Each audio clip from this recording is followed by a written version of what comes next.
Assalamualaikum warahmatullahi wabarakatuh. Halo semuanya, perkenalkan nama saya Mutiara Madina Suci dengan NIM 43223-110029 dari jurusan Akuntansi dengan Fakultas Ekonomi dan Bisnis dari Universitas Mercu Buana. Di sini saya akan membahas mengenai materi fenomena penggunaan bahasa gaul di Indonesia dengan dosen pengampu saya, yaitu yang saya hormati adalah Bapak dosen Sri Satata, Dokter Manajemen, Magister Manajemen.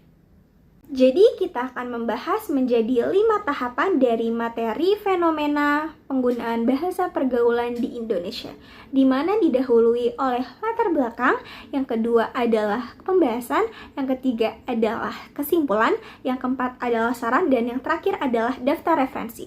Oke, latar belakang. Bahasa itu apa sih?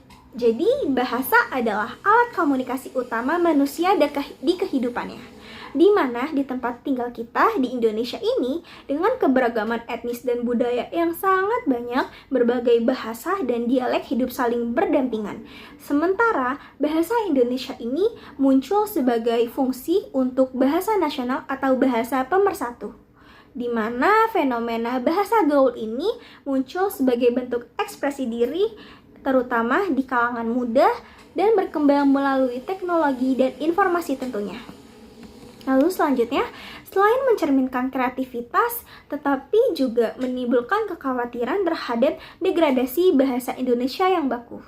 Pendidikan dan media memiliki peran penting dalam menjaga keaslian bahasa Indonesia yang asri dan mengarahkan penggunaan bahasa yang sesuai dengan konteksnya. Selanjutnya adalah pembahasan di mana akan dipecah menjadi 5 materi, yaitu yang pertama adalah bagaimana langkah untuk menyeimbangkan penggunaan bahasa pergaulan dengan pelestarian bahasa Indonesia, yaitu ada 5 cara. Yang pertama adalah membiasakan diri dengan menggunakan bahasa baku, yaitu bahasa Indonesia. Dengan menggunakan bahasa baku dalam percakapan formal dan profesional, di mana ini untuk meningkatkan kemampuan berbahasa Indonesia yang tepat dan benar sesuai dengan PUB yang ada. Hal ini akan membantu dalam meningkatkan kegiatan formal di masa depan dan membuat komunikasi lebih efektif. Yang kedua adalah memperbanyak membaca, mendengarkan kosakata, struktur, dan dengan cara bicara yang benar. Penggunaan kosakata, struktur kalimat, dan kata yang baik akan memudahkan seseorang dalam memahami apa yang ingin disampaikan, di mana mulai dengan membiasakan diri dengan hal kecil, seperti contohnya adalah membalas pesan seseorang dengan kalimat dan kata yang benar. Yang ketiga yaitu adalah membuat karya tulisan berbahasa Indonesia, seperti contohnya adalah novel, puisi, cerpen, dan lainnya. Lalu setelah itu adalah mengetahui perkembangan bahasa gaul atau bahasa baru, di mana kita harus tetap mengikuti perkembangan zaman dengan istilah-istilah yang baru terdengar. Ini juga menjadi salah satu contoh upaya untuk membudayakan bahasa, di mana produk kata yang baru tetapi akan muncul ke depannya seiring berjalannya waktu. Tertinggal dengan zaman bisa menjadi salah satu penyebab kita ketinggalan informasi. Lalu selanjutnya adalah membuat forum diskusi baik secara dalam jaringan maupun luar jaringan. Hal ini dapat saling membantu kita dalam berdiskusi dan saling membiasakan diri satu sama lain untuk berbicara kepada khalayak umum. Pembahasan yang selanjutnya adalah bagaimana seharusnya sikap kita terhadap fenomena penggunaan bahasa gaul di Indonesia, yaitu yang pertama adalah mengintegrasi bahasa gaul dengan bahasa Indonesia. Hal ini dapat menggabungkan antara kosakata baru bahasa gaul dengan bahasa Indonesia tanpa mengubah bahasa Indonesia yang seharusnya. Yang kedua yaitu adalah meningkatkan kreativitas dengan menggunakan bahasa Indonesia yang ada. Dalam hal ini, penggunaan bahasa gaul dapat merangsang kreativitas, terutama dalam konteks komunikasi dengan seseorang yang lebih santai. Lalu selanjutnya yaitu adalah menghindari penyalahartian dan penghinaan dalam bahasa gaul. Penting untuk diingat bahwa setiap kalangan memiliki caranya masing-masing dalam bergaul. Hal ini pasti menemukan ekspresi baru atau kosakata baru dalam penggunaan bahasa gaul. Lalu selanjutnya adalah penggunaan bahasa gaul dalam konteks yang tepat. Bahasa gaul sebaiknya digunakan pada acaraan formal. Lalu kita dapat menggunakan bahasa Indonesia yang baku pada acara formal. Yang terakhir adalah menghargai bahasa Indonesia yang ada dengan menunjukkan rasa bangga dan kuat terhadap pemahaman kita terhadap bahasa Indonesia. Hal ini menunjukkan bahwa walaupun bahasa gaul banyak digunakan oleh kalangan manapun, penting untuk diingat bahwa bahasa Indonesia ini kita harus tetap gunakan sebagai fungsi bahasa nasional dengan menunjukkan kita harus tetap bangga dan menghargai bahasa yang ada, karena itu adalah bahasa kita sendiri. Lalu selanjutnya kita akan membahas mengenai bagaimana perbedaan penggunaan bahasa gaul antara remaja di perkotaan dan remaja di perdesaan. Yang pertama yaitu diambil dari sisi ketersediaan dan akses media. Di perdesaan, bahasa gaul cenderung lebih dipengaruhi oleh bahasa dan budaya lokal, sehingga mereka lebih menggunakan kosakata yang mungkin tidak sepopuler di perkotaan. Sedangkan di perkotaan, akses media remaja umumnya memiliki akses yang lebih luas terhadap media sosial maupun media massa. Dan tentunya teknologi informasi mereka terpapar pada berbagai bentuk media seperti televisi, internet, dan media sosial yang lainnya, sehingga dapat memperkenalkan mereka pada kosakata dan frasa yang lebih baru dan lebih variatif.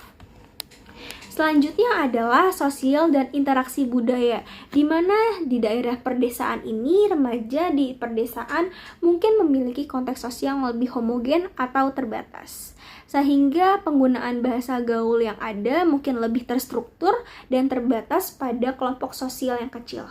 Sedangkan di perkotaan, interaksi sosial yang lebih beragam di perkotaan menyebabkan adopsi bahasa gaul yang lebih variatif. Remaja sering berinteraksi dengan teman dari latar belakang yang berbeda, sehingga bahasa gaul mereka membuat lebih bervariatif dan dapat menyebabkan argumen tersebut pada bahasa gaul menjadi lebih. Selanjutnya yaitu adalah kemampuan komunikasi. Di perdesaan, pengaruh letak media sosial dapat mempengaruhi bahasa gaul yang ada, sehingga di perdesaan ini mereka cenderung lebih menggunakan bahasa daerah atau bahasa Indonesia yang ada. Sedangkan dalam perkotaan ini, remaja di perkotaan memiliki kemampuan komunikasi yang lebih luas dan kompleks, sehingga mereka lebih mudah menggunakan bahasa gaul dalam berbagai konteks, mau konteks apapun. Kemampuan ini juga memungkinkan mereka untuk lebih kreatif dalam menggunakan bahasa gaul yang ada. Lalu pembahasan yang keempat yaitu adalah apakah penggunaan bahasa gaul ini dapat menghambat perkembangan kognitif pada anak Indonesia generasi selanjutnya. Tentu saja penggunaan bahasa gaul ini tidak secara langsung menghambat perkembangan kognitif pada anak Indonesia. Namun, penggunaan bahasa gaul yang berlebihan dan tidak dapat memiliki beberapa implikasi yang mungkin mempengaruhi perkembangan bahasa dan komunikasi pada anak. Terdapat empat tahapan di mana anak Indonesia pasti akan memiliki kesulitan dalam menggunakan bahasa Indonesia yang benar.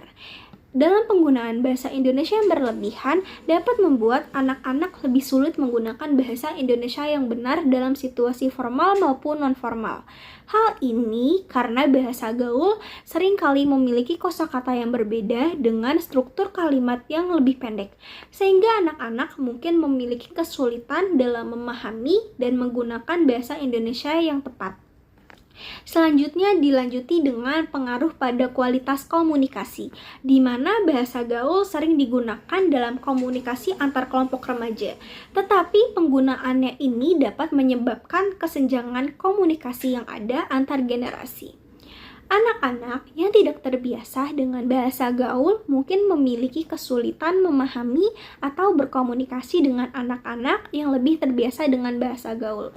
Selanjutnya itu kemungkinan potensi membuat anak-anak tidak berbicara bahasa Indonesia dengan baik. Jika penggunaan bahasa gaul terus meningkat dan tidak dibatasi, maka tentu saja anak-anak mungkin lebih terbiasa menggunakan bahasa gaul dibanding dengan bahasa Indonesia yang baik dan benar. Hal ini dapat membuat mereka menjadi generasi yang tidak baik dan tidak bisa berbicara bahasa Indonesia dengan baik. Selanjutnya dilanjuti dengan pengaruh dari perkembangan teknologi. Teknologi yang ada pada media sosial telah mempercepat penggunaan bahasa gaul yang ada. Anak-anak zaman sekarang lebih sering menggunakan media sosial pada orang tuanya. Dan anak-anak sering menggunakan bahasa gaul dalam media sosial yang dapat ditiru maupun dicontoh, yang dapat mempengaruhi preferensi mereka untuk menggunakan bahasa gaul dalam percakapan sehari-hari, baik pada temannya, orang tuanya, gurunya, dan yang lain sebagainya. Dalam keseluruhan, penggunaan bahasa gaul tidak secara langsung menghambat perkembangan kognitif pada anak Indonesia. Namun, penggunaan bahasa gaul yang berlebihan dan tidak tepat dapat mempengaruhi kualitas komunikasi dan kemampuan komunikasi bahasa Indonesia yang baik dan benar. Materi yang selanjutnya yaitu yang terakhir adalah bagaimana persepsi generasi tua terhadap penggunaan bahasa gaul oleh generasi muda. Pada zaman sekarang, persepsi generasi tua terhadap penggunaan bahasa gaul oleh generasi muda dapat bervariasi, tetapi secara umum mereka banyak yang menganggap penggunaan bahasa gaul sebagai fenomena yang dapat mempengaruhi kemampuan berbahasa Indonesia yang baik. Sehingga hal tersebut dapat mengakibatkan hilangnya identitas pada kebudayaan bangsa yang ada. Hal ini dapat memunculkan beberapa perspektif yang mungkin digunakan oleh generasi tua. Yang pertama tentu saja yaitu adalah kesadaran akan berbahasa Indonesia. Banyak generasi tua yang khawatir bahwa penggunaan bahasa gaul dapat melemahkan bahasa Indonesia sebagai bahasa nasional mereka. Mereka khawatir bahwa bahasa gaul ini yang sering kali diucap, sering kali dilontarkan, yang tidak baku dan tidak wajar dapat mengganggu komunikasi formal mereka maupun non-formal dan dapat melemahkan eksistensi bahasa Indonesia yang ada. Lalu selanjutnya dibarengi dengan pengaruh pada komunikasi formal. Generasi tua sering kali khawatir bahwa penggunaan bahasa gaul dalam situasi formal dapat menyebabkan kesenjangan pengetahuan dan berdampak negatif pada kemampuan komunikasi dengan bahasa formal. Mereka berpikir bahwa bahasa gaul ini harus digunakan dalam konteks yang tepat dan tidak boleh mengganggu komunikasi formal yang ada. Yang ketiga yaitu adalah kebanggaan terhadap bahasa Indonesia. Banyaknya generasi muda yang menghargai bahasa Indonesia dengan selalu berusaha untuk selalu menjaga keutamaan bahasa Indonesia yang ada di tengah maraknya penggunaan bahasa gaul oleh generasi zaman sekarang. Mereka berusaha untuk meningkatkan kesadaran akan pentingnya bahasa Indonesia yang ada dengan mengajarkan generasi muda untuk menghargai dan menggunakan bahasa Indonesia yang lebih baik lagi. Selanjutnya, persepsi mereka terhadap fenomena penggunaan bahasa gaul yaitu mengenai kreativitas. Beberapa generasi tua mungkin lebih melihat penggunaan bahasa gaul sebagai bentuk kreativitas atau ekspresi diri yang normal bagi generasi muda. Namun perlu diingat, mereka juga khawatir bahwa kreativitas ini dapat berlebihan dan dapat mengganggu komunikasi yang lebih efektif. Dalam keseluruhan, persepsi generasi tua terhadap generasi muda dalam penggunaan bahasa gaul oleh ini dapat lebih konservatif dan khawatir tentang dampaknya mereka terhadap bahasa Indonesia dan komunikasi formal. Mereka selalu berusaha untuk menjaga eksistensi bahasa Indonesia yang ada dengan mengajarkan generasi muda untuk menghargai dan menggunakan bahasa Indonesia yang lebih baik ke depannya. Selanjutnya adalah kesimpulan pada materi ini adalah di Indonesia, terutama di kalangan generasi muda, meskipun bahasa gaul memperkaya komunikasi informal dan ekspresi budaya yang ada, penting untuk diingat bahwa perlu menyeimbangkan dengan menggunakan bahasa Indonesia yang baik dan benar, demi kelestarian bahasa dan kemampuan komunikasi formal yang baik. Tantangan yang dapat dihadapi yaitu khususnya oleh generasi Gen Z dan selanjutnya adalah menjaga bahasa Indonesia untuk tetap ada tetapi lebih relevan di tengah pengaruh bahasa asing dan bahasa gaul yang semakin kuat ini. Oleh karena itu, diperlukan adanya kesadaran dan upaya aktif dari generasi muda untuk melestarikan bahasa Indonesia. Seperti dengan mempelajari, menggunakan, dan merasa bangga akan bahasa nasional. Melalui pendidikan, dialog antar generasi, dan media yang bijaksana, keseimbangan antara bahasa gaul dan bahasa Indonesia yang baku dapat tercapai, sehingga bahasa gaul akan terus tetap hidup dan diakui di berbagai konteks yang ada, baik nasional maupun internasional. Selanjutnya adalah saran. Penting diingat bahwa menyeimbangkan penggunaan bahasa gaul dan bahasa baku ini memerlukan suatu hal, yaitu diantaranya adalah yang pertama adalah pendekatan holistik yang mencakup edukasi. Program edukasi yang efektif dan kreatif harus diimplementasikan untuk meningkatkan kesadaran masyarakat tentang pentingnya menjaga keseimbangan ini. Lalu selanjutnya adalah komunikasi antar generasi. Komunikasi antar generasi dapat membangun dialog antar generasi sehingga mereka melalui kegiatan bersama dapat memperkaya pemahaman tentang penggunaan bahasa baku. Selanjutnya adalah pemanfaatan media sosial dan platform digital yang ada. Hal ini dapat menjadi kunci dalam menyebarkan informasi tentang bahasa Indonesia yang baik dan benar tentunya. Selanjutnya adalah para guru maupun dosen memegang peran penting dalam mengajarkan bahasa Indonesia yang baku, sehingga perlu mendapatkan pelatihan khusus yang ada. Dan diakhiri dengan pengembangan kamus dan tata bahasa akan diperbarui secara berkala akan memastikan bahwa bahasa gaul ini dapat diakomodasi tanpa mengorbankan kaidah bahasa baku. Sekian pembahasan mengenai materi fenomena penggunaan bahasa gaul di Indonesia. Semoga generasi tua maupun generasi muda dapat hidup saling berdampingan dan mereka tetap menjalin komunikasi dengan menggunakan bahasa Indonesia yang ada tanpa meninggalkan bentuk ekspresi diri dari bahasa gaul yang ada. Sekian, terima kasih. Wassalamualaikum warahmatullahi wabarakatuh.